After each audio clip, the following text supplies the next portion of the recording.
오늘 본문의 말씀을 가지고 존재가 복음인 교회라는 제목으로 이런 거 말씀 나누겠습니다. 지난주에 우리는 예수님의 그 오뚜기 신앙을 가지고 있는 그 흩어진 성도들, 예루살렘의 성도들을 통해서 무려 예루살렘에서 480km나 떨어져 있는 그 이방 나라 수리아 안디옥에 교회가 세워졌다. 특별히 이방인을 주축으로 하는 이방인 교회가 세워졌다라는 것을 우리가 말씀을 살펴보았습니다. 그리고 이 교회는 그 주변에 있는 안디옥 사람들에게 얼마나 구별되게, 얼마나 다르게 살았는지 그 사람들을 일컬어 그리스도인이라 라는 비로소 그리스도인이라는 칭함을 받았다라는 것을 살펴보았고요. 그래서 이 사도행전을 기록하고 있는 이 누가라는 저자는 이 안디옥이라는 교회가 지금 비로소 그리스도인이라는 이 명칭을 처음 받은 교회로 자랑스럽게 소개했다라는 겁니다. 왜요? 예루살렘 그 모교회가 있음에도 불구하고 그 교회가 아니라 이방인으로 추측되어 있는 이 안디옥 교회에서 비로소 그리스도인이라라는 이 그리스도인이라 칭함받은 이 일이 얼마나 자랑스러웠던지, 그래서 비로소 최초의 그리스도인이라는 칭함을 받았다, 이걸 자랑스럽게 소개하고 있었다라고 제가 말씀을 드렸습니다.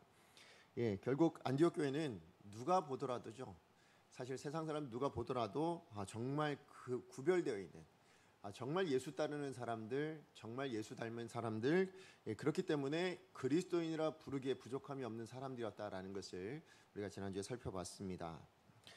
그래서 저는 오늘 본문에 있는 이 안디옥 교회가 제가 오늘 드렸던 그 본문의 설교 제목이었던 존재가 복음인 교회, 저는 안디옥 교회가 정말 그런 교회가 아닐까라는 생각을 해보게 되었습니다. 왜냐하면 이 안디옥 교회를 바라봤을 때 세상 사람들은 그랬을 것 같습니다. 어떤 생각이냐면, 어떻게 신분고하를 불문하고 남녀노소를 불문하고 종이 주인에게, 주인이 종에게, 노예에게 형제여 자매라 부를 수 있는가? 물론 이것은 예루살렘 교회도 있었던 일이기도 하지만 그러나 이방 나라에서는 더더군다나 이거는 이게 가능한가 싶은 거예요. 뿐만 아니라 여러분, 이 이방 교회 안에 정말 물과 기름 같았던 사람들이 모여 있습니다. 누굴까요? 유대인과 이방인들이 함께 신앙생활하고 있는 겁니다. 이 유대인들은 이방인 하면 뭐예요? 전혀 사람으로도 취급하지 않고 늘 비하하거나 비난했던 그런 사람들의, 차별했던 그런 사람들인데 함께 모여서 형제 자매라 부르고 있는 이 모습이 너무나도 신기해 보였던 것이죠. 어떻게 한 가족이라고 생각하며 살아갈 수 있는가? 뿐만 아니라 우리가 지난주 살펴봤지만 여러분, 복음을 전했던 그 무명의 그 성도들이 있었잖아요. 근데 그 사람들이 세웠음에도 불구하고 여러분, 그 교회의 지도자는 누가 되었습니까? 예루살렘에서 파송받은 바나바라는 사람이 지도자를 세우게 됐고, 그리고 오히려 그 교회를 세웠던 사람, 그 무명의 사람들은 본인들은 무명이라 하기를 자청했다라는 것을 살펴보았습니다. 심지어 바나바만 여러분 지도자로 세웠습니까? 아니죠. 여러분, 사울은 어떤 사람이었어요? 교회를 핍박했던 사람. 예수 믿고 나서는 그렇게 복음에 열정적이긴 했지만 실패해서 결국 다소로 쫓겨났던 실패자가 찍힘받았던 인생이었음에도 불구하고 그를 안디옥 교회의 지도자로 세우고 있는 모습을 보게 되면 이게 세상 사람들의 모습에서는 이해가 되지 않는 겁니다. 어떻게 그럴 수 있는가? 유능하거나 잘하거나 뭔가 뛰어나야 될 것 같은데 그게 아니고 이렇게까지 이런 사람들을 지도자로 세우는 교회? 어떻게 저런 교회가 있을 수 있지? 어떻게 저 사람들은 저렇게 살지? 이런 생각들이 들지 않았을까라는 것입니다. 맞아요. 정말 세상 사람들이 볼 때는 물음표 투성인 거예요. 안디옥 교회 사람들은. 왜 저 사람들은 저렇게 남녀노소, 신분과 다 모든 것이 다 다른 거예요. 그러니까 물음표 투성인데 여러분, 근데 그 물음표 투성인 사람이 예수의 복음 듣고 교회 안으로 들어왔을 때는 그 물음표가 뭘로 바뀌었을까요? 느낌표로 바뀌는 거죠. 그죠? 이 사람들은 이래서 그렇구나. 무엇 때문일까요? 하나님의 말씀, 그 복음의 말씀을 따라 저들이 믿는다 이야기하는 그 예수님이 그렇게 사셨기 때문에 그 예수님을 따라 살다 보니 저 사람들이 이렇게 사는구나. 그러니 세상과 당연히 다를 수밖에 없지 라는 이 물음표가, 느낌표가 되어지는 교회, 그게 바로 안디옥 교회였다라는 것이죠. 결국 안디옥 교회는 세상의 어떤 기준이 아니에요. 사람들의 어떤 생각이 아니라 무엇을 따라 삽니까? 말씀을 따라, 예수님을 따라 살죠. 그 예수님 보여주신 그 십자가의 정신을 따라 살아내고 있는 사람이니 당연히 예수쟁이, 예수 따라 사는 사람들, 그러니 그리스도인이라 부르기에 부족함이 없는 사람들이었다라는 것입니다. 다시 한번 말씀드려요. 교회 밖에서는 물음표 투성인 그 공동체가요, 교회 안으로 들어오면 뭐예요? 느낌표가 되어지는 교회. 그게 어느 교회였다고요? 안디옥 교회였다. 그렇게 말씀하고 있는 것이죠. 그렇기 때문에 저는 이 안디옥 교회야말로 존재가 뭐라고요? 복음인 교회입니다. 근데 오늘 본문 우리가 읽었던 이 짧은 네 구절이지만 저는 이 본문 안에서도 존재가 복음인 교회인 것이 안디옥 교회구나라는 것을 다시 한번 증명해주고 있음을 보게 됩니다. 여러분 오늘 본문의 배경은 그래요. 여러분 바울과 사울이 1년 동안 이제 그 교회 지도자로 와서 말씀을 가르칩니다. 그래서 그 성도들을 가르쳤을 때 그 안디옥에 있는 많은 믿지 않는 사람들부터 뭐라고 불렸다고요? 그리스도인이라 이렇게 불리고 있는 그때였습니다. 그때 어떤 일이 있었냐? 예루살렘에서 또 몇몇 사람들이 오게 되어지는데 그 사람들이 뭐라고 불렸냐면 선지자라 불리는 사람들이 왔었대요. 근데 그 중에 아가보라 하는 선지자가 있었는데 이 선지자가 갑작스럽게 성령의 감동을 받아서 예언을 하나 하는데 무슨 예언을 합니까? 천하에 흉년이 드는데 큰 흉년이 들 거라고 그렇게 예언을 하게 됩니다. 근데 실제로 이 예언이 일어나게 돼요. 그래서 뭐냐면 안디옥에 있던 그 수리아뿐만 아니라 로마 전역에 심지어는 이제 이스라엘까지 왜냐하면 로마의 식민 통치를 받고 있었으니까 그 지역까지 큰 흉년으로 굉장히 고난을 당합니다. 여러분 그래서 유대 역사가였던 요세푸스의 기록을 보면 여러분 오늘 본문에도 기록되어져 있는 이 글라우디오 황제 때 특별히 AD 46년부터 48년 동안에 이 엄청난 기근이 일어나게 되어서 그 로마에 있는 모든 제국 사람들이 극심한 기근으로 인해서 굶주려 죽는 사람이 엄청나게 많았다라고 그렇게 기록을 합니다. 그런데 이것이 얼마나 많았던지 그래서 돈 있는 사람 좀 많은 사람들은 그나마 그래도 먹고 살 거잖아요. 근데 워낙 가난하고 못 먹는 그러니까 가난했던 사람들은 다 굶어 죽게 생긴 거예요. 그래서 어느 정도였냐면 글라우디오 황제의 아내였던 그 왕비가 뭘 하냐면 그 모든 로마에 있는 모든 식량들을 다 구매하는데 특별히 옥수수를 다 구매했다고 합니다. 그리고 뭐였냐면 그것을 배급을 줬대요. 왜? 그렇지 않으면 먹고 살 게 없는 거예요. 그러니까 그 백성들을 위해서 옥수수를 배급해야 할 만큼 그렇게 심각한 기근과 흉년이 있었다라고 그렇게 이야기를 합니다. 여러분 이런 커다란 흉년이 있을 때 안 힘든 사람이 있을까요? 사실 우리 대한민국도 지금 요즘 되게 힘들잖아요. 근데 이 힘든 때에 안 힘든 사람들은 없죠. 게다가요 여러분 이게 짧은 기간이 아니에요. 무려 3년이란 기간 동안에 기근이 있었고 흉년이 있었다라고 이야기를 합니다. 자, 그러니까 어느 나라든 어느 지역이든 여러분 이 당시에 로마 제국의 전역에 있는 사람들은 저마다 이 기근 때문에 흉년 때문에 먹을 것 때문에 걱정하고 고난당하고 있었을 것이 분명하죠. 근데 여러분 오늘 본문에 있는 이 안디옥 교회 성도들의 모습을 한번 보십시오. 자기들도 분명히 기근을 당하고 있었을 거잖아요. 어려움을 당하고 있는 것이 분명합니다. 그럼에도 불구하고 여러분 예루살렘과 유대에 있는 그 성도들을 돕기로 결정을 하고 있는 것을 보게 됩니다. 그리고는 자기가 할 수 있는 대로 힘을 다해서 뭐예요? 구제금을 작성하고 이를 실행하여서 사울과 이 바나바의 손을 통해서 예루살렘의 지도자들에게 전달하고 있었다라는 것을 보여주고 있죠. 예, 맞아요. 이 안디옥 교회 성도들은요 정말 예수님처럼 산 사람들인 거죠. 왜요? 자기도 힘들지만 어렵지만 그 십자가의 정신이죠. 정말 다른 사람을 위해서 고난을 당하는 사람을 위해서 자기를 기꺼이 희생하면서 뭐 하는 거예요? 돕고 있었던 사람들. 예, 그게 바로 안디옥 교회 성도인 것을 오늘 본문을 통해서 확인할 수 있는 것입니다. 여러분 이렇게 힘든 사람을 위해서 자기를 기꺼이 내어주며 희생하며 봉사해주고 있는 섬기고 있는 이 사랑을 실천하고 있는 이 안디옥 교회 성도들을 여러분 오늘 본문은 뭐라고 부르고 있는가 여러분 한번 보셔야 돼요. 여러분 29절 말씀 같이 한번 읽어볼까요? 29절 시작. 제자들이 각각 그 힘대로 예수의 부조를 보내기로 작정하고. 예, 오늘 안디옥 교회 성도를 뭐라고 부르고 있습니까? 제자들이라고 부르고 있는 것을 여러분 유심히 보셔야 됩니다. 왜 이걸 유심히 보셔야 되냐면 사실 우리가 지난주 살펴봤던 말씀을 보면 이 안디옥 교회는 세상 사람들로부터 뭐라고 불렸다고요? 그리스도인이라 불린 사람들이에요. 예수님을 따라 사는 사람들, 예수쟁이들, 예, 이런 의미로 비하하긴 했지만 그것이 자부심을 가지고 있었던, 그래 우리는 예수 따르는 사람이야 라고 불림 받았던 사람들이죠.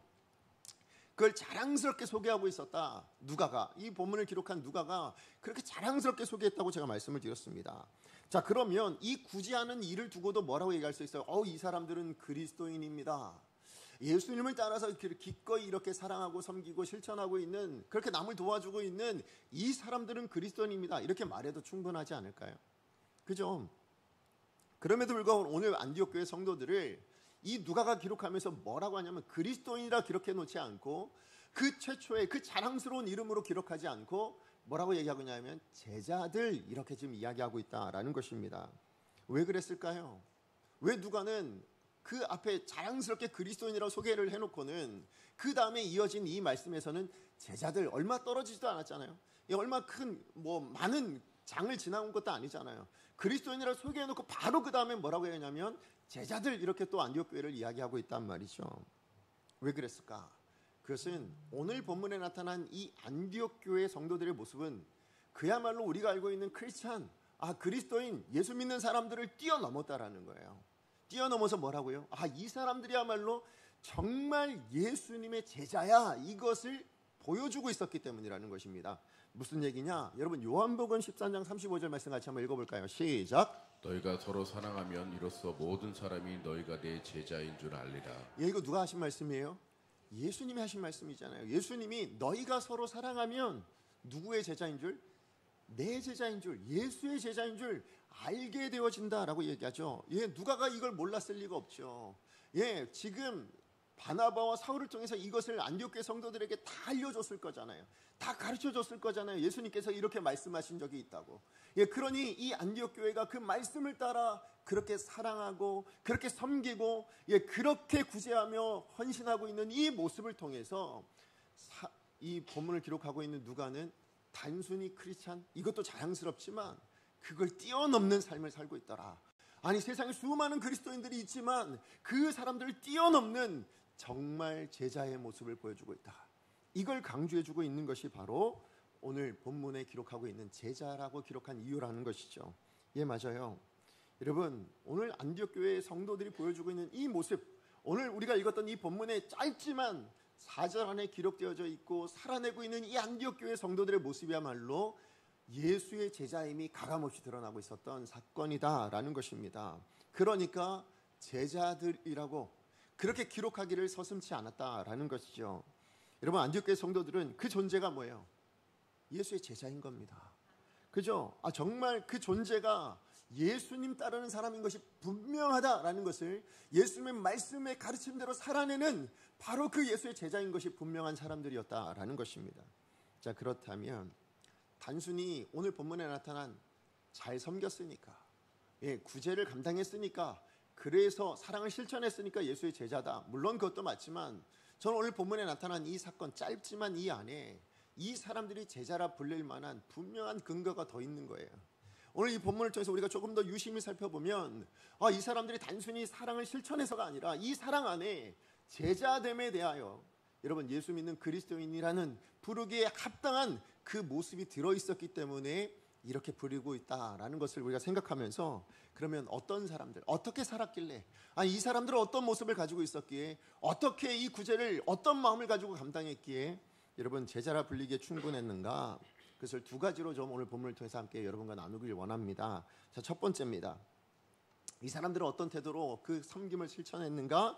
예수 그리스도 안에 있는 사람이라면 누구라도 하나님의 가족, 즉 내 가족이라는 것을 인정하는 사람들이었기 때문에 이 사람들은 제자다, 이렇게 부르고 있었다라는 거예요.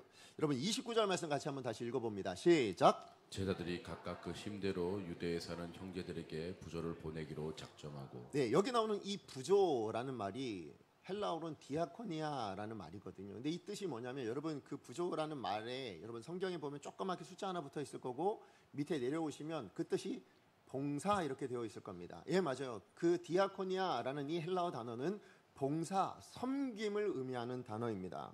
자, 그런데 그 봉사, 섬김이란 이 단어를 오늘 본문에서 뭘로 쓰고 있는 거예요?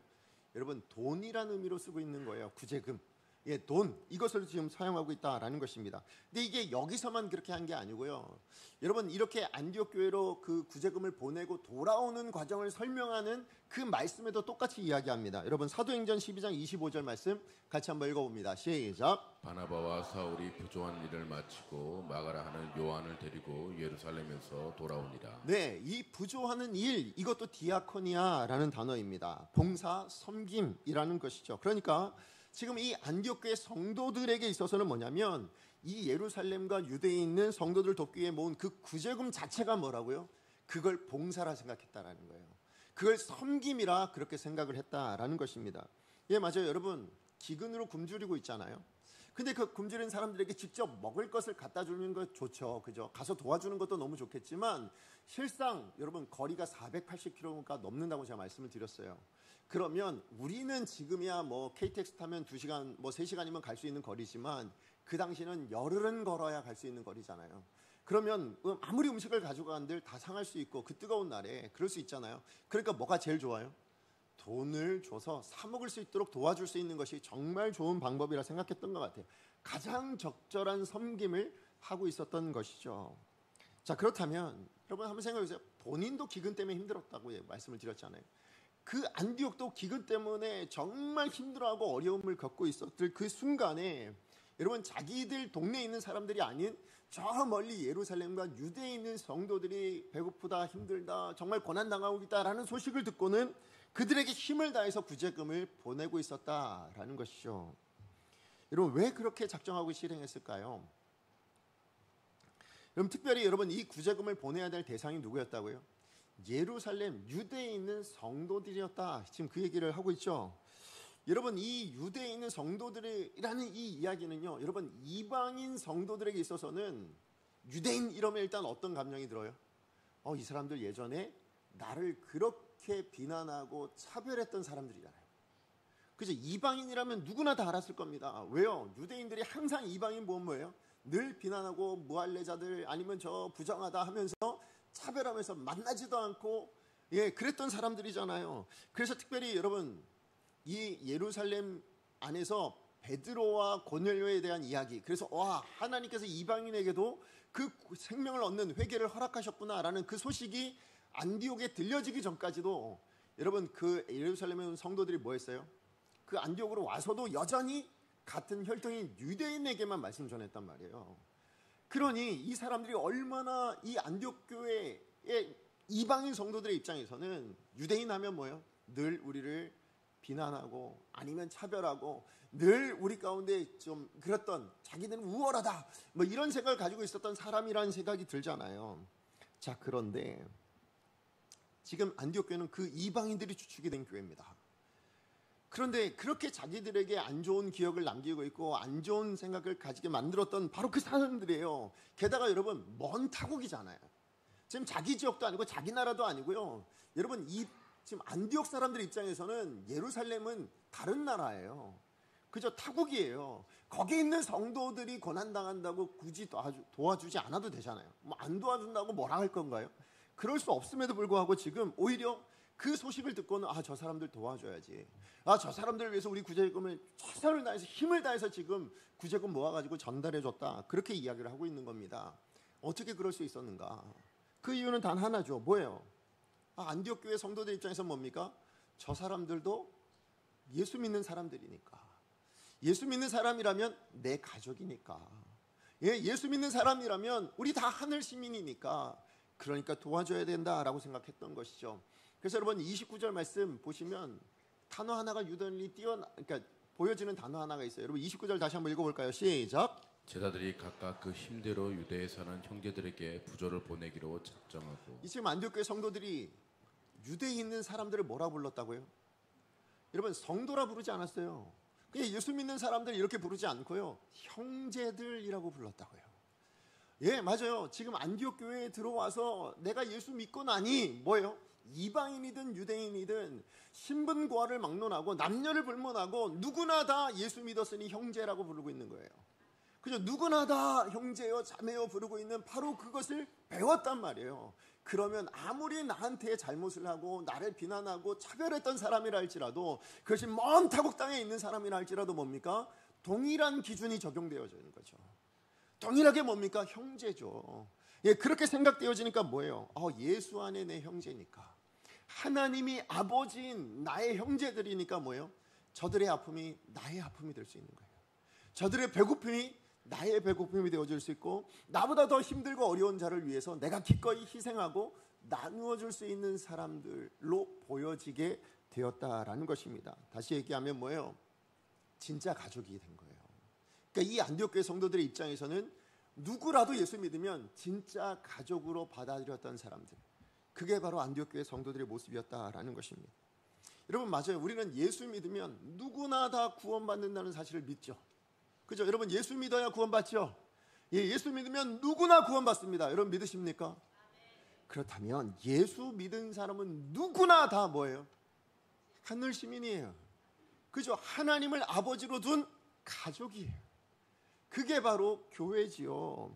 그래서 여러분, 사도 바울도 에베소서 2장 12절 13절에 교회의 정체성을 이렇게 이야기합니다. 같이 한번 읽어봅니다. 시작. 그때 너희는 그리스도 밖에 있었고 이스라엘 나라 밖에 사람이라 약속의 언약들에 대하여는 외인이요 세상에서 소망이 없고 하나님도 없는 자이더니 이제는 전에 멀리 있던 너희가 그리스도 예수 안에서 그리스도의 피로 가까워졌느니라. 예, 우리는 예수 믿기 전엔 다 뭐예요? 외인이었다고요. 여러분이 예수 믿지 않았다면 제가 아들 셋이고, 예, 제 이름이 이호진이고 이런 걸 알았을까요? 모르고 사셨겠죠. 그죠? 굳이 알 필요도 없잖아요. 그죠? 내가 굳이 알지 않아도 될 사람이었어요. 그런데 예수 믿고 나서 우리가 한 교회 공동체가 되니까 뭐예요?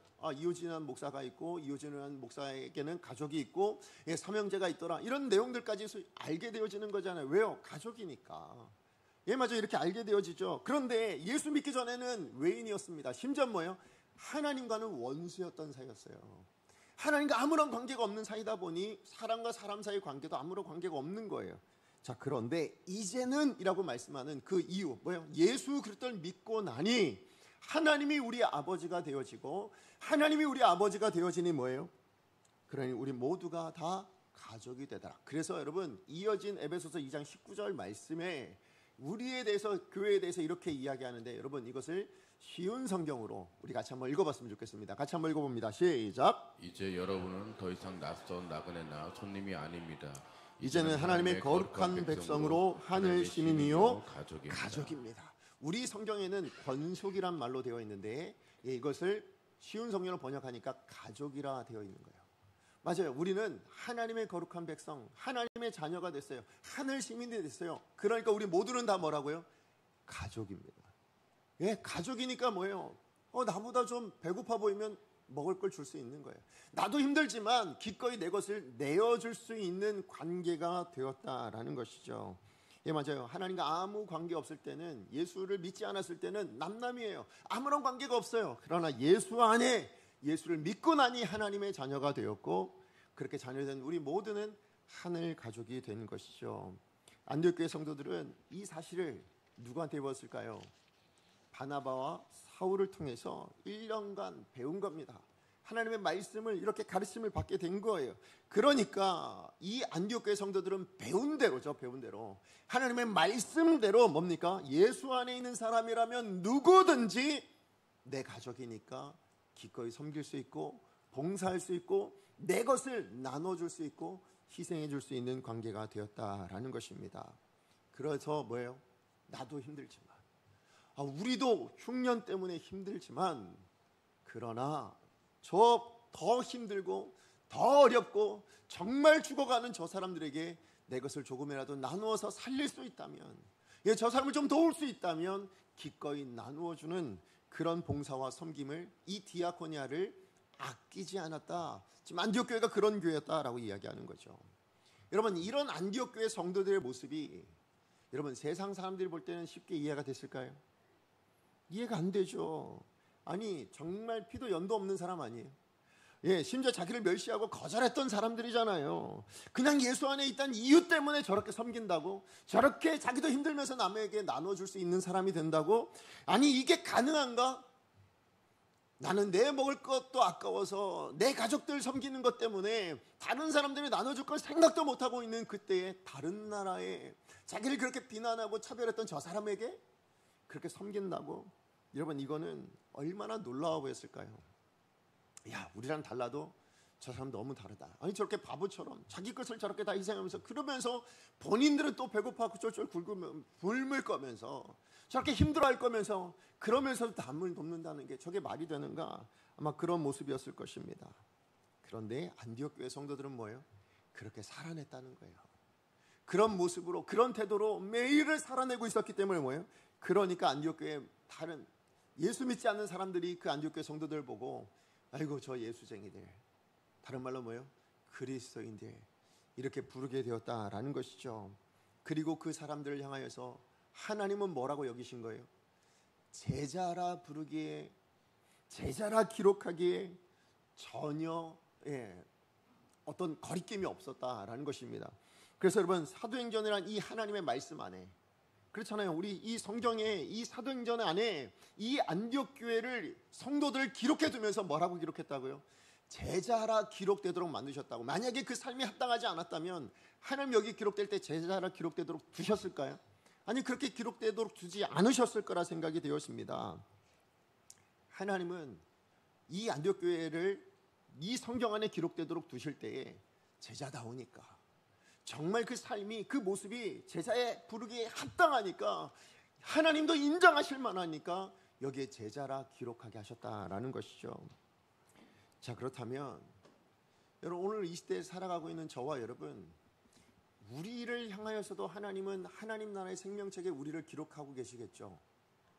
그죠? 우리의 삶이 매일매일이 기록되고 있을까 않을까요? 이효진이라는 사람은 이렇게 살고 있었고 이렇게 살았고, 오늘 2024년 10월 27일 이 시간에 이효진이라는 사람은 여기서 설교를 하고 있었고, 뭐 이러면서 다 기록해 두셨겠죠. 기록해 두고 있는 그 하늘 생명책에 나는 어떤 모습으로 기억될까요? 여러분, 나는 어떤 모습으로 기록되고 있을까요? 여러분, 이효진이라는 사람은 진짜 그리스도인이야. 이효진이라는 사람은 정말 예수의 제자마저, 나의 제자마저, 나의 자녀마저 라고 그렇게 기록되어질지, 아니면 누군가 천사가 그렇게 기록하려고 할 때 아니, 쟤는 아직 제자라 부르긴 좀 그래, 아니 그렇게 기록하지 말고 그냥 예수 믿는 사람이라고 그냥 적지, 이렇게 하나님께서 혹시나 말씀하실 만한 그런 삶을 살고 있는 것은 아닌지 우리 자신을 한번 돌아볼 수 있었으면 좋겠습니다. 정말 하늘나라 그 생명책에 그리스도인이라, 하늘나라 생명책에 예수님의 제자라, 하나님의 자녀라 기록되기에 부족함이 없는 오늘 우리 강성교회 모든 성도님들이 되어지기를 간절히 소망합니다. 단순히 이름만, 그냥 우리의 무늬만 그리스도인, 그런 그리스도인이 아니고요, 삶으로 증명되어진 그리스도인이요, 그냥 우리 삶 자체가, 아니 이효진이라는 존재 자체가 여러분 복음일 수 있는, 그죠? 하나님의 말씀일 수 있고 그 말씀을 증거해낼 수 있는 그런 성도고 그런 교회가 저는 우리 강성교회가 되어지기를 간절히 소망합니다. 자, 그런가 하면 두 번째로 오늘 본문을 통해서 이 사람들은 어떻게 제자라 불리기에 부족함이 없었는가? 두 번째는 서로 잘하게 하는 사람들이었기 때문에 그렇다라는 것입니다. 여러분, 안디옥 교회 성도들은 바울과 사울이 1년 동안 여러분 가르쳤다라고 말씀을 드렸어요. 이 가르침에 따라서, 여러분 이 하나님의 말씀을 따라서 이 안디옥 교회 성도들은요, 처음 예수 믿고 나서 그 1년이 지나고 나니까 뭐예요? 정말 하나님의 사람다워진 거죠. 그죠? 정말 예수 믿는 사람답게 그리스도인이라 부르기에 합당하게, 심지어 뭐예요? 하나님이 보시기에도 제자다라고 인정할 만큼 그렇게 자라났다라는 것을 확인할 수 있습니다. 무엇로 알 수 있어요? 오늘 본문이 그 증거잖아요. 그죠? 예수를 처음 믿고 고작 1년 지났는데 뭡니까? 교회가 세워진 지 고작 1년밖에 되지 않았는데 이 사람들은 정말 예수님의 말씀처럼 예수님을 따라 자기도 힘들지만 기꺼이 자기를 희생하여서 다른 사람을 돕는 자리까지, 심지어 자기를 비난하고 차별했던 그 사람들을 향하여서도 도울 수 있는, 저 먼 나라를 향하여서도 도와줄 수 있는 그런 섬김을 감당할 수 있었던 사람, 그러니 얼마나 잘 자랐습니까? 그런 의미에서 저는 이 바울과 사울이 대단한 선생님이구나라는 생각을 해보게 됐어요. 그죠? 얼마나 잘 가르치셨으면, 그죠? 얼마나 잘 가르치셨으면 이 안디옥 교회 성도들이 이렇게 잘 자랄 수 있을까?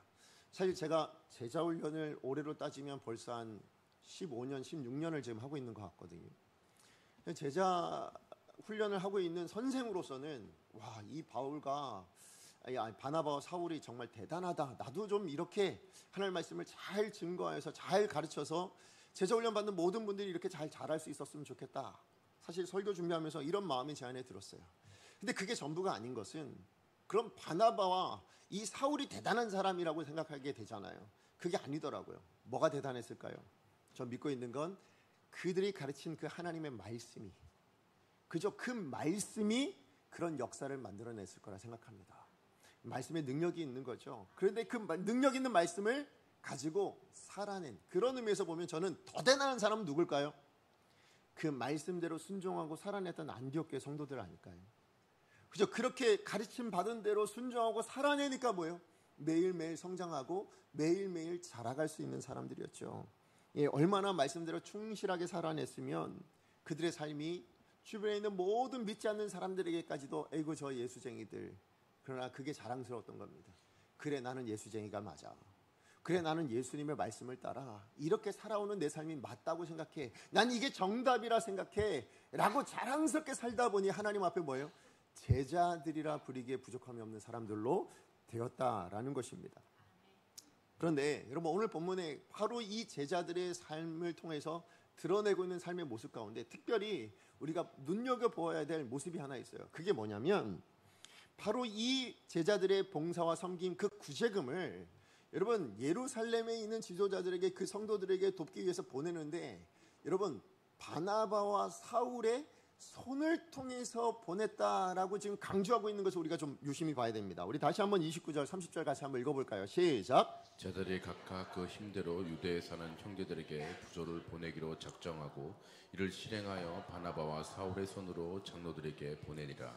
예, 여러분 이 말씀 자체 그냥 문맥으로 보자면 그냥 내용이 무슨 내용인지는 아시겠죠? 그냥 안디옥 성도들이 힘을 다해서 저 유대에 있는 성도들을 위해서 구제금을 보냈어, 이러면 되잖아요. 그죠? 아니면 조금 더 우리가 쓰자면 그래 그 구제금을 그래서 바나바와 사울을 통해서 보냈어, 전달하게 했어, 이러면 될 것 같은데, 오늘 본문은요 그냥 단순히 바나바와 사울을 통해서 보냈어가 아니라 그 손으로 보냈다, 지금 그 손을 강조하고 있다는 것을 우리가 보게 됩니다. 여러분 왜 이 손을 강조해 놨을까요? 사실 이것은 오늘날 우리들도 이 손에 대해서 의미가 있기 때문인 거예요. 여러분 우리 잘못된 옛날의 삶을 청산할 때 우리 뭐라고 불러요? 종종 하는 말 있죠. 손을 씻다, 아니면 뭐예요? 발을 빼다, 이런 단어를 쓰잖아요. 그죠? 그래서 근데 여러분 한번 생각해 보세요. 사실 손은 그냥 우리 신체의 일부이잖아요. 그죠? 발도 우리 신체의 일부일 뿐이에요. 근데 어떻게 손을 씻고 발을 빼는 게 우리의 잘못된 이전의 삶을 청산하는 게 됐을까요? 여러분 그것은 우리의 손에 뭐가 담겨져 있느냐, 아니 우리의 발이 어디에 뿌리 내려져 있느냐에 따라서 뭐예요? 그 사람의 됨됨이, 그 사람의 모습이 달라지기 때문에 그렇다라는 것이죠. 그렇다면 여러분 오늘 본문에서 바나바와 사울의 손을 통해서 라고 이야기하는 이 손을 강조한 것은 무슨 의미가 될까요? 오늘 특별히 바나바와 사울의 손이지만 사울의 손이 더 강조가 되고 있는 것처럼 보이지 않아요? 전 여기서 느껴진 게 뭐냐면 그래 사울이야말로 뭡니까? 과거의 삶에서 완전히 손을 뭐한 사람이에요? 씻은 사람이구나. 그죠? 정말로 과거랑 완전히 달라질 만큼 그렇게 손을 씻어낸 사람이구나라는 것을 증거하고 있기 위해서, 그것을 알려주기 위해서 이렇게 강조하고 있는 것이 아니겠는가라는 것입니다. 왜? 여러분 사울의 과거의 모습은 뭐였어요? 그의 손에 뭐가 있었을까요? 과거에 우리가 한번 생각해 볼 수 있어요. 사울하면 어떤 사람이었습니까? 예수 믿기 전에 스데반을 죽이는데 가장 일조했던 사람.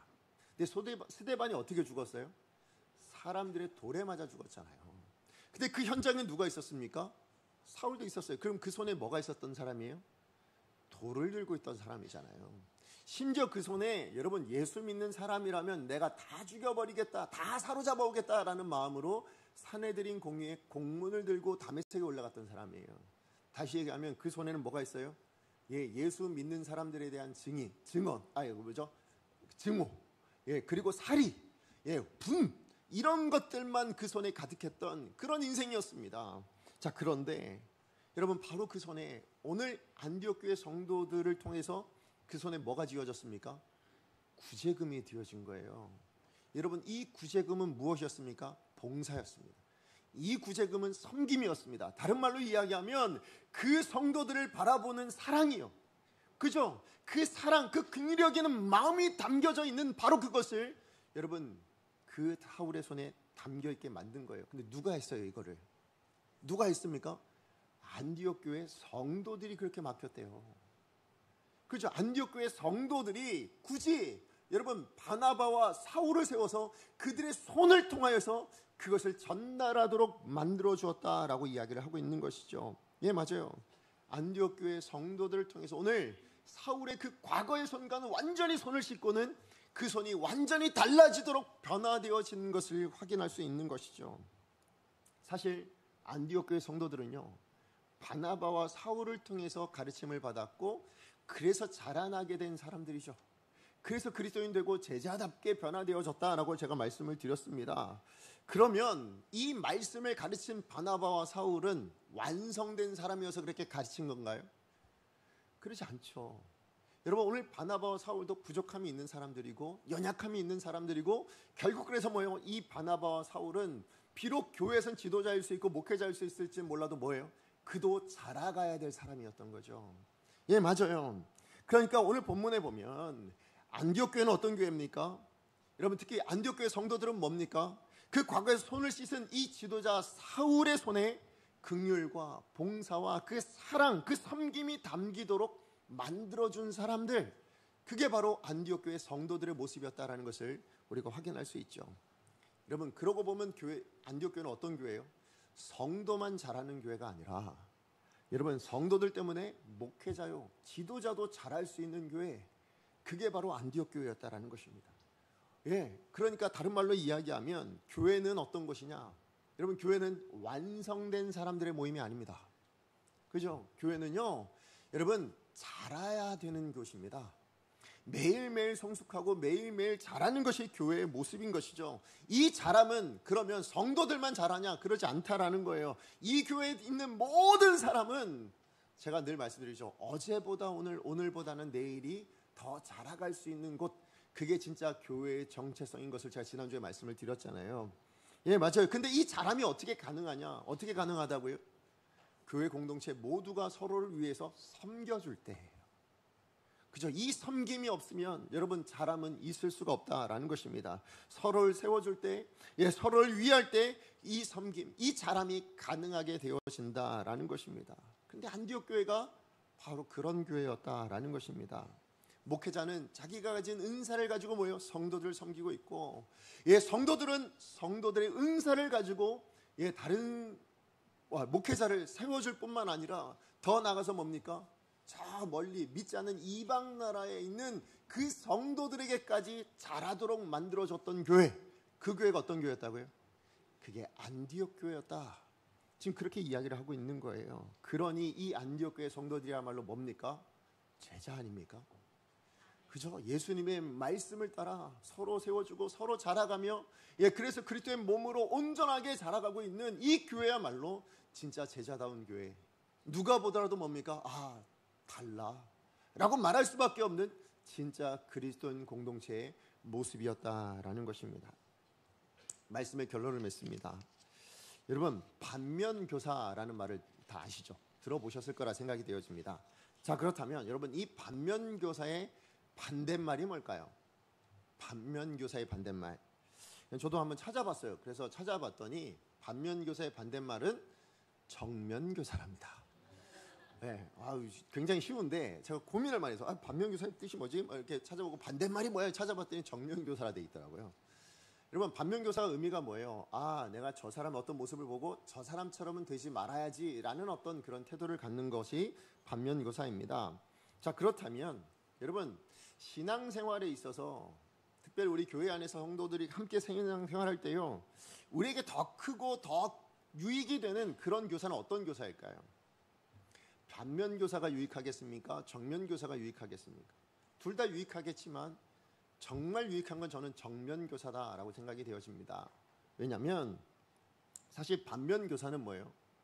반면교사는 선생님이 가르치는 게 아니라 누가 배우는 거예요? 가르침을 받고 있는 그 상대편에 있는 사람이 배우고자 할 때 받을 수 있는 거예요. 그죠? 나는 저 사람의 저런 모습에 대해서 나는 저렇게 안 살겠어. 나는 반대로 살아갈게.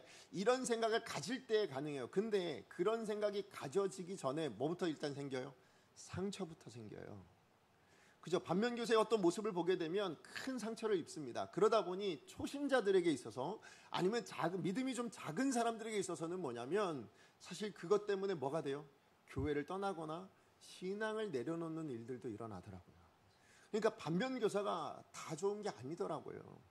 그런데 여러분 반대로 정면교사는 그럼 뭐예요? 야, 저 사람 보니 나도 저렇게 살고 싶다. 저 사람의 저 모습은 나도 저렇게 좀 닮아가고 싶다. 이 모습이 정면교사일 거잖아요. 예, 맞아요. 정말로 우리가 어떤 감동을 주거나 아니면 정말 신앙에 어떤 도전을 주는 사람은 정면교사의 모습일 거라 생각이 되었습니다. 그러니까 신앙생활의 정면교사라면 누가 보더라도 뭡니까? 신앙생활에서 정면교사는 뭐예요? 하나님의 말씀대로 사는 사람이지 않을까요? 그죠? 하나님의 말씀대로 그 뜻대로 고스란히 그 길을 걸어갈 수 있는 사람들, 아니 걸어가고 있는 그 사람들, 그렇게 자기의 삶으로 하나님의 말씀이 어떠한 것인가를 드러내고 있는 사람들, 그 사람들이야말로 우리 신앙생활에서의 정면교사라 생각이 되어집니다. 그런데요, 그 정답임을 알고 고스란히 그렇게 살아내고 있었던 사람들이 오늘 본문에서는 누구인 거예요? 안디옥 교회 성도들이더라. 그러니까 이 안디옥 교회 성도들이야말로 우리 신앙생활의 정면교사인 겁니다. 세상 많은 사람들도 뭡니까? 다 거짓된 답을 따서 잘못된 답을 가지고 그렇게 살아가고 있는 그 세상 안에서 이 안디옥 교회는 정답이 무엇인지를 보여주는 정면교사였던 거죠. 그래서 세상 사람들로부터 비난도 받았지만 그리스도인이라 예수쟁이라 그렇게 비하하는 소리를 들었지만 그게 정답인 줄 아니까 뭐예요? 끝까지 그 길을 걸어갔고 그래서 뭐예요? 하나님께는 제자라 인정받는 그런 교회가 되어진 줄로 믿습니다. 그리고 오늘날 이 시대에 우리에게까지 뭡니까? 그런 신앙에 도전을 주고 있는 교회가 된 줄로 믿습니다. 자, 그렇다면 오늘 여러분에게 다시 한번 더 질문을 던집니다. 여러분을 보고 여러분을 알고 있는 여러분의 가족이든지 여러분의 자녀이든지 아니면 우리 교회 안에선 우리 다음 세대이든지 우리 성도이든지 여러분 그분들에게 여러분은 반면교사이십니까? 정면교사이십니까? 여러분은 어떤 모습으로 비춰지고 계실 것 같으세요? 여러분은 어떤 모습으로 지금 신앙생활을 하고 계십니까? 여러분 어떤 모습으로 비춰지기를 또한 원하고 계십니까?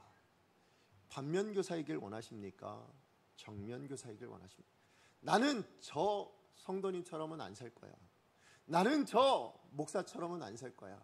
나는 저 장로처럼은 안 살 거야. 나는 저 권사처럼은 살지 않을 거야. 여러분 이런 모습으로 비춰지시겠습니까? 아니면 나는 저 성도님처럼 나도 저 선생님처럼 나도 저 권사님처럼 장로님처럼 나도 저 목사님처럼 저렇게 살아봤으면 좋겠다. 나도 언젠가 저렇게 될 수 있겠지라는 정면교사의 모습으로 여러분의 모습이 비춰지겠습니까? 여러분 그렇다면 다시 한번 질문을 드리면 반면교사가 하나님께 제자로 인정받겠습니까? 정면교사가 하나님께 제자로 인정받겠습니까? 정면교사 아니겠습니까? 그러므로 이 시대는 사실 오늘 이 시대에 정말 필요한 사람은 어떤 사람인가 생각해보면 결국 그리스도인답게 제자답게 살아내는 정면교사가 필요한 시대. 그게 바로 오늘 이 시대의 우리의 삶의 모습인 줄 믿습니다. 사실 우리라는 사람들을 통해서요 세상은 하나님을 보고 교회를 보고 하나님의 말씀이 무엇인지를 알게 되죠. 그런 의미에서 우리를 창이라고 표현할 때가 참 많습니다. 예, 맞아요. 여러분 세상 사람들이나 아니면 우리 다음 세대나 세상 어떤 누구도 마찬가지죠. 나의 인격을 통해서 나의 언행을 통해서 여러분 나의 삶을 통해서 여러분 예수가 어떤 사람이고 교회는 어떤 교회인가 이것을 보게 되어지는데 그때 보여졌을 우리의 모습을 통해서 뭐 예수 믿는 사람이 저래? 아니 예수 믿는다며 우리랑 뭐가 달라? 똑같네. 크게 다르지 않네. 이런 이야기를 듣게 된다면 그것만큼 가슴 아픈 이야기가 어디 있을까요?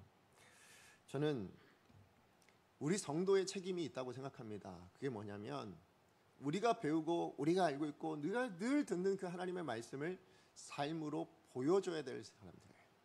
그죠? 세상 가운데 우리가 믿는 하나님이 어떤 분이신지를 보여줄 수 있는 사람들, 그게 바로 우리 성도의 책임이라고 저는 믿습니다. 다른 말로 이야기하면 예수 따르는 사람인 것이 삶으로 증명되어지는 사람들, 그게 바로 성도여야 되는 줄로 믿습니다.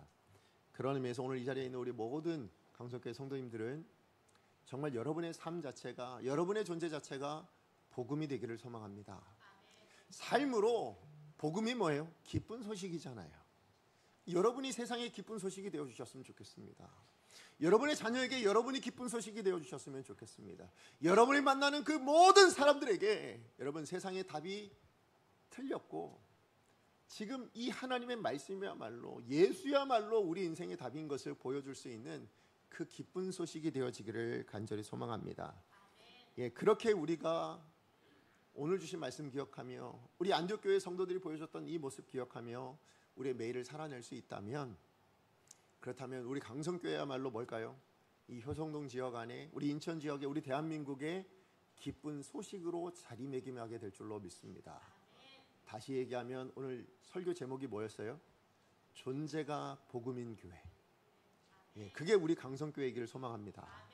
그리고 여러분이시길 소망합니다. 그러려면 어떻게 해야 돼요? 여러분부터 다른 누구를 떠올리지 마세요. 여러분이셔야 합니다. 우리의 모임이 교회라면 나부터 뭐가 돼야 돼요? 복음이셔야 합니다. 나부터 말씀대로 살아내는 인생이어야 합니다. 나부터여야 합니다. 그런 결단이 있는 오늘 시간 되어지기를 간절히 소망합니다. 우리 시간에 같이 말씀 기억하며 함께 찬양하기 원합니다. 주 안에 우린 하나. 예, 하나님이 우리를 자녀로 부르셨을 때, 성도로 부르셨을 때 기대가 있죠. 우리를 교회로 모으셨을 때 하나님의 기대가 있고, 사실 그 기대는 하나님만이 아니라 세상도 우리를 향해서 그런 기대를 가지고 있어요. 다를 것이라는 기대, 예, 구별될 것이라는 기대. 예, 우리 그런 마음을 가지고 여러분들도 교회 올 때 그런 기대가 있지 않으세요? 예, 이 교회 안에서 어떤 기대를 하고 오십니까? 우리가 만난 오늘 성도들에게 어떤 기대를 가지고 오세요? 그런데요, 바로 여러분이 기대하고 있는 바로 나에게도 다른 누군가는 기대하고 있는 거예요. 성도이길, 그죠? 하나님의 사람이길, 여러분 그리스도인이길, 제자이길, 복음이길, 그렇게 기대하고 있더라고요. 우리 그 마음을 가지고, 결단하는 마음을 가지고 한번 찬양했으면 좋겠습니다. 주 안에 우린 하나.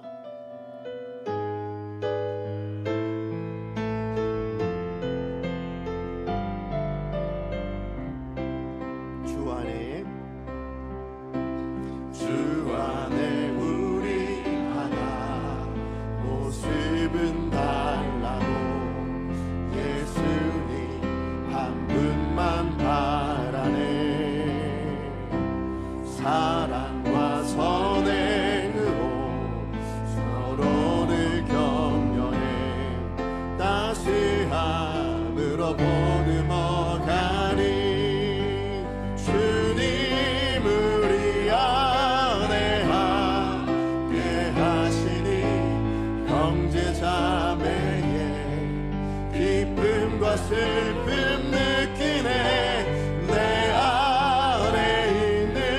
주님 모습 보네. 그분 기뻐하시네.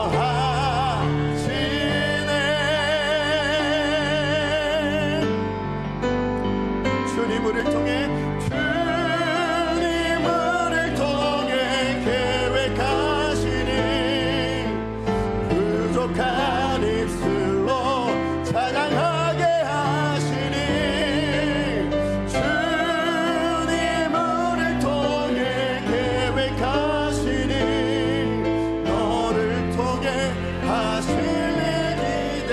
다시 한번 찬양하는데, 우리 옆에 계신 분 손을 잡을 수 있으면 손을 잡고, 주 안에 우린 하나 모습은 달라도 예수님 한 분만 바라네. 사랑과 선행으로 서로를 격려해 따스함으로 보듬어가니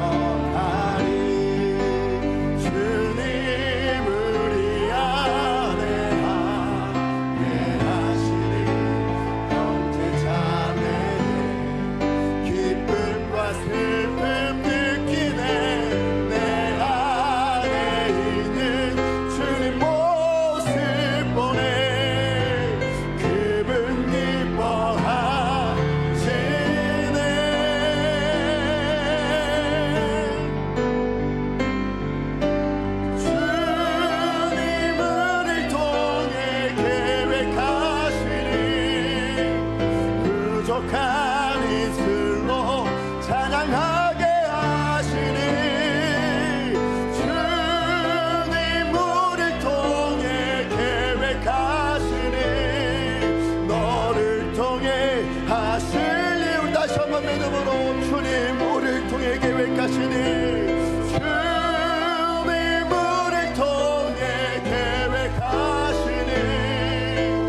존재로 삼으실 때 기대가 있으신 겁니다.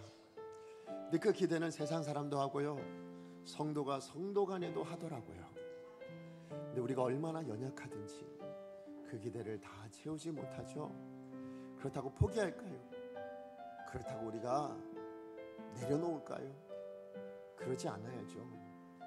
우리가 더 성도답기를 위해서 서로 섬기고, 우리가 가족이니까 서로 품어주고, 그리고 우리가 그렇게 매일매일 자라가고 서로 세워줄 수 있고 섬겨줄 수 있고, 그렇게 우리가 한 몸이 되어져 간다면 세상이 그런 우리를 통해서 뭐예요?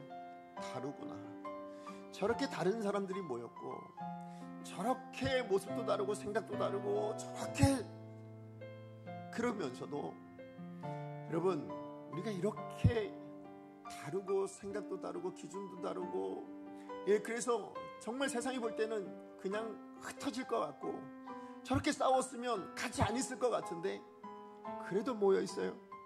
그 모습이 뭘까요? 예수 믿는 증거입니다. 왜요? 예수 믿었으니까, 우리가 가족이니까, 그러니까 함께 있는 거 아니겠습니까? 우리 존재가 복음인 사람들, 존재가 여러분 기쁜 소식인 사람들, 세상의 답인 교회, 그런 성도, 그런 모습이 되기를 우리 이 시간에 결단하면 어떨까요? 하나님, 정말 저 그렇게 살기를 원하고, 우리 교회가 그렇게 되어지길 원하고, 그렇게 변화되어져 갈 수 있기를 소망합니다. 주님, 나부터 그렇게 살 수 있게 해주세요. 나부터 그렇게 세상의 정면교사가 될 수 있도록 인도하여 주시옵소서. 하나님 나라 생명책에 제자라 쓰임받기, 그리스도인이라 기록되기에 부족함이 없는 나의 모습 되게 해달라고 주여 은혜를 주옵소서. 한번 주여 하나님 앞에 기도합니다. 주여 은혜를 주옵소서. 하나님 감사합니다. 하나님을 향한 하나님 아버지 기대, 우리를 자녀로 부르셨을 때, 우리를 교회로 모으셨을 때 그 하나님의 기대, 하나님 세상이 교회를 바라볼 때, 예수 믿는 사람들을 바라볼 때 그 다름의, 그 구별됨의 기대, 하나님 그것이 우리의 모습이 되어지길 원하고, 하나님 그것이 나의 모습이 되어지길 원하고, 그래서 그런 우리가 모여 하나님 우리 교회가 그런 교회가 되어지길 원합니다. 존재가 복음인 교회, 존재함만으로도 도전이 될 수 있는 교회, 하나님 그런 것이 우리의 모습이었으면 좋겠습니다. 그게 우리 감성교회였으면 좋겠습니다. 하나님 그것이 우리의 하나님 향한 우리의 기대이고 하나님의 소원인 줄로 믿습니다. 나부터 그렇게 되어질 수 있도록, 하나님 나부터 그렇게 되어 살아갈 수 있도록 주님 인도하여 주시옵소서. 사랑하는 하나님 감사합니다. 안디옥 교회 성도들이 처음부터 제자답고 그리스도인다운 것은 아니었습니다. 하나님의 말씀이 들려질 때에, 하나님의 뜻을 깨달았을 때에, 그 뜻을 붙들고 순종하며 실천했을 때에, 그때 그리스도인이라 부림받고 제자라 칭함밖에 부족함이 없는 사람으로 거듭나게 되고 자라나게 된 줄로 믿습니다. 오늘 우리 강성교회 성도님들을 향하여서 하나님께서 오늘 말씀을 들려주셨습니다. 이 말씀이 우리를 변화시키고 우리를 자라게 만드는, 그래서 그리스도인답고 제자다운 삶의 모습이 되어질 수 있도록 축복하여 주시옵소서. 하나님 그것을 위해서 오늘 우리가 결단해야 될 것은 오늘 이 말씀 붙들고 순종하기로 결단하는 일인 줄로 믿습니다. 이 말씀대로 살아내는 삶을 살기로 결단하는 것인 줄로 믿습니다. 하나님 내가 그렇게 되어야 될 줄로 믿습니다. 하나님 다른 누구가 아니라 바로 내가 그렇게 살기로 결단할 수 있는 이 시간 되게 하여 주셔서 그런 우리가 모인 교회가 세상을 향하여 그 존재만으로도 기쁜 소식이 되고 복음이 되는 교회가 되게 하여 주시옵소서. 세상에 답이 될 수 있는 교회, 구별된 교회가 될 수 있도록 주님 축복하여 주시옵소서. 그래서 우리를 만나는 누구에게든지 하나님 그리스도인이라 제자라 칭함밖에 부족함이 없고 하나님 앞에 그렇게 인정받을 수 있는 정면교사와 같은 삶을 살게 하여 주시옵소서. 예수님의 이름으로 기도합니다. 아멘. 이제는